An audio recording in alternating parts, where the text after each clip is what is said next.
안녕하세요. 아티클모 아티산의 아무태입니다. 세상은 넓고 사기꾼은 많죠. 저도 사기를 당한 적은 없지만 사기를 당할 뻔한 적도 있고, 제가 알던 사람이 주변 사람을 속이고 사기를 쳤던 일도 있고, 또 사기는 아니지만 만우절이라든지 동료가 장난으로 속였을 때 속아 넘어간 경우가 많이 있습니다. 그래서 오늘 아티클은 자나깨나 사기 조심하자라는 차원에서 아티클 하나 소개하도록 하겠습니다.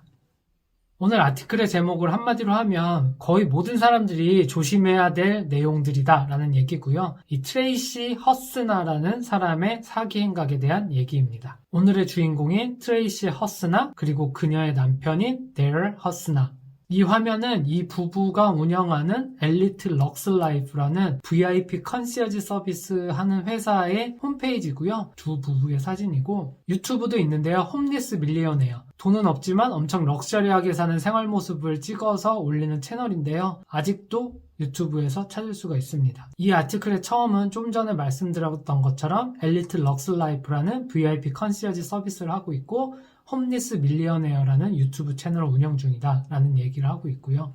허스나가 얘기한 걸 보면 우리 백만장자처럼 사는데 결국 이거 다 우리가 하는 게 일이다 라는 얘기를 했다고 합니다. 그런데 이 아티클에서는 이러한 럭셔리한 삶이 다 사기친 돈을 가지고 한 거다라는 얘기를 하고 있고, 지난 2월에 사기 혐의로 체포됐고 시리얼 컨 아티스트, 한 번이 아니죠. 계속 사기를 치는 사기꾼의 혐의를 받았다고 합니다. 물론 그녀는 이 기사를 쓰는 기자에게 이메일로 자신의 결백을 밝혀줄 증거들이 있다라고 얘기를 한다고 하는데요. 하지만 이 여성이 저지른 사기 행각에 대해서는 내용들이 잘 정리가 이미 되어 있다고 합니다. 그래서 이 트레이시 허스나라는 여자가 어떤 사기를 쳤는지 내용이 나오고 있는데요. 우선 이 주마나 키드라는 배우에게 사기를 친 내용이 나오는데, 이 주마나가 2015년에 자기 개인적인 일들을 봐줄 비서를 찾고 있었고, 소개를 통해 트레이시를 알게 됐는데, 트레이시가 나 너무 바빠서 지금은 풀타임으로 못하고 파트타임으로만 할 수 있어. 그리고 파트타임으로 하면서 그냥 내가 월마다 비용 청구할 테니 그거 돈 주면 돼 라고 해서 파트타임으로 고용을 했고, 이게 풀타임으로 하지 않으면서 이 배우도 트레이시에 대한 백그라운드 체크를 하지 않고 고용을 했다고 합니다. 그리고 시간이 지나면서 이 배우가 이 트레이시에게 점점 많은 일을 맡겼고, 그리고 이 배우도 사실 이 트레이시한테 되게 고마워했던 건 여러 가지 일들을 맡겨주면서 애들도 봐주고 잡다한 일들도 하면서 신뢰가 많이 두터워졌다고 합니다. 그런데 2018년에 이 배우가 파이낸셜 어드바이저로부터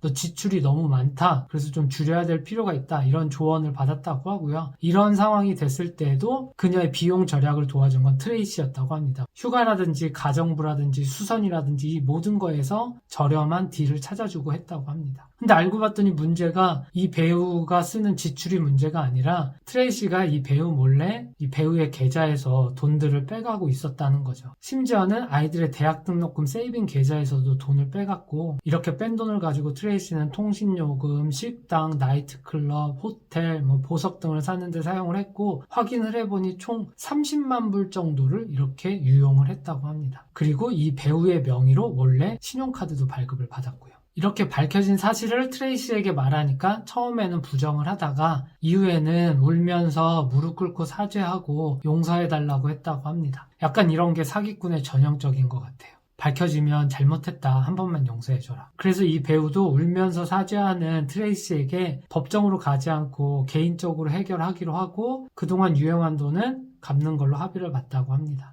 하지만 사기꾼이 한번 발각됐다고 사기치는 걸 멈추지 않죠. 결국 계속 사기를 치다가 작년 9월에 또 발각이 됐고, 이걸 통해서 결국 2월에 체포됐다고 합니다. 트레이시가 이 여배우의 명의를 도용하고 자금을 유용하면서 이 여배우의 신용점수가 거의 400점대까지 떨어졌다고 합니다. 아마 1000점이 만점이겠죠? 그런데 트레이시의 남편은 이번 기소에서는 제외되었다고 하고요. 가장 최근에 그녀의 남편이 퍼블릭 스테이트먼트를 올린 영상은 제트스키를 타는 영상이었다고 합니다. 그런데 이 남편도 과거에 사기 전과가 있었다고 하네요. 2010년에 고등학교 친구였던 풋볼 선수 러닝백 포지션의 레기 부시라는 친구의 개인 수표를 몰래 써서 9번이나 인출을 했다고 하고요. 이 사건을 통해 600시간의 사회봉사 명령과 6만 불을 갚으라는 판결을 받았다고 하는데요. 2018년에 자신의 제목을 펠러니 컨빅션에서 미스 디미너, 소소한 잘못이죠, 이런 항목으로 바꿔달라고 요청을 했는데 결국 거부당했다고 합니다. 이유는 갚으라는 돈 전혀 갚지 않아서. 그래서 이 아티클에서는 트레이시 자매의 증언도 나오는데요. 이 자매 얘기로는 트레이시가 원래 이런 사람이었고 평생 이렇게 살았다라는 얘기를 하고 있고요. 그녀는 누구든 얘기해서 속일 수 있는 사람이었다라는 얘기를 하고 있습니다. 그래서 이 자매의 증언에 따르면 어릴 때 작은 속임수에서 시작해서 점점 더 속임수의 강도가 커졌다고 하는데요. 작게는 자기 언니의 면허증을 훔치는 것부터 시작을 했다고 하고요. 트레이스는 이 내용에 대해서 훔친 게 아니라 빌린 거다라고 했다고 하고요. 그리고 여기에 보면 점점 더 강도가 세져서 부모님 거를 훔치고 그 다음에 할머니 이름으로 신용카드를 몰래 발급하고 이런 것들 했다고 하고요. 그리고 한 번은 카 딜러십에 가서 이 징글 올 더 웨이, 우리나라에는 솔드아웃으로 개봉이 됐는데 이 영화 관계자인데 이 영화에서 아놀드 슈왈츠네거가 운전할 차가 필요하다 이렇게 속여서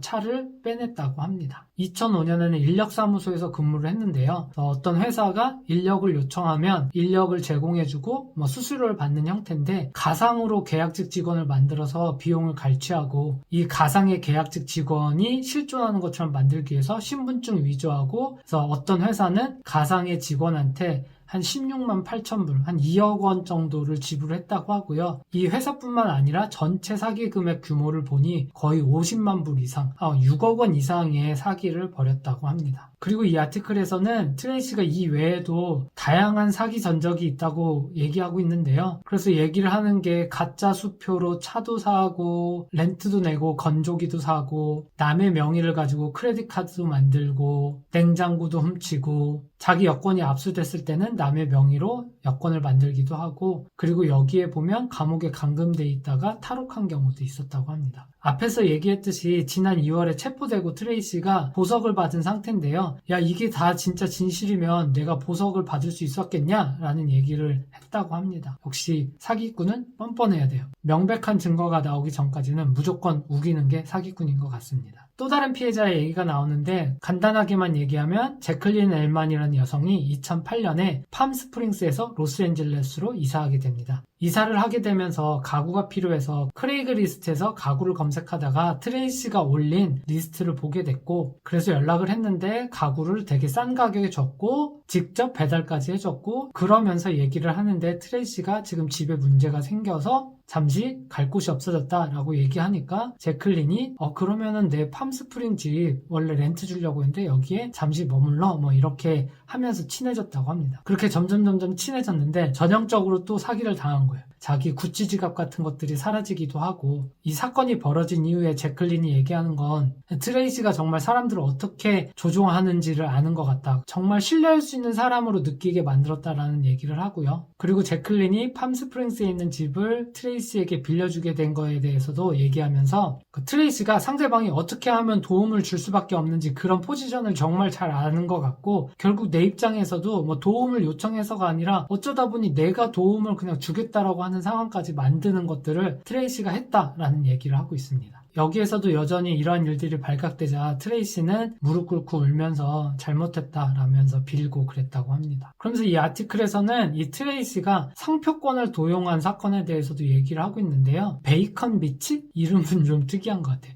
이 베이컨 비치라는 레스토랑의 이름을 따서 브렉퍼스트 비치라는 레스토랑을 열었고 여기 메뉴도 보면 메인 비치, 사이드 비치, 미니 비치, 네이키드 비치 이렇게 되어 있는데 이런 메뉴나 스타일 여기에 인사 방식 그다음에 슬로건 이런 것들을 다 도용을 해서 이렇게 브렉퍼스트 비치라는 가게를 열었다고 합니다. 그래서 여기 메뉴판도 확대해 보면 팁시 비치, 베이직 비치, 커피 비치, 엑스트라 비치 그대로 도용한 걸 알 수 있죠. 이 기사에 보면 원래 트레이시가 이 베이컨 비치에 연락을 해서 프랜차이즈 문의를 하면서 이것저것 정보를 물어보고 결국에는 그 정보를 기반으로 자기만의 아이디어를 도용한 가게를 차렸다고 합니다. 앞에서도 말씀드렸듯이 트레이시는 지난 2월에 사기 혐의로 체포되었지만 지금은 보석금을 내고 가석방 중이라고 하는데요. 그래서 지난 3월에는 마이애미에 휴가를 가서 자기가 명의를 도용한 원 레스토랑인 베이컨 비치에서 사진을 찍으면서 이렇게 올렸다고 합니다. 이거는 나를 위한 레스토랑이다. 이건 또 뭔 소리인지 모르겠어요. 자기가 아이디어를 도용해서 세운 브렉퍼스트 비치에서 이런 얘기를 했다면 또 이해가 되는데 전혀 상관없는 베이컨 비치에 가서 이런 얘기를 했다는 걸 보면 사기꾼의 정신 상태는 일반인의 상식으로는 이해하기 어려운 것 같습니다. 오늘 아티클은 여기까지고요. 사기를 당해본 분도 계실 것 같고 사기를 당할 뻔한 분도 계실 것 같고요. 또 어떤 분들은 아니 사기를 왜 당해? 정신 놓고 있으니까 사기당하지. 정신 똑바로 차리고 있으면 사기당할 일이 어디 있어? 뭐 이렇게 생각하실 분들도 계실 것 같은데요. 저도 직접 사기를 당해본 적은 없지만 장난스러운 속임수 여러 번 당해보면서 이런 상황과 이런 사람을 만나게 되면 누구든 사기당할 수 있겠구나라는 생각을 하게 됐는데요. 요즘 세상이 급변하고 있어서 사기 행각의 수법도 다양해지고 있는데요. 나는 절대 사기당하지 않아 이런 자신감보다는 나도 사기당할 수 있으니 늘 조심하자라는 생각을 가졌으면 하고요. 그리고 이 아티클처럼 사기를 치는 사람은 늘 우리 주변에 있는 사람일 수 있으니 그런 부분도 조심하셨으면 좋겠습니다. 오늘 영상은 여기까지고요. 다음번에 또 좋은 영상으로 찾아뵙도록 하겠습니다. 감사합니다.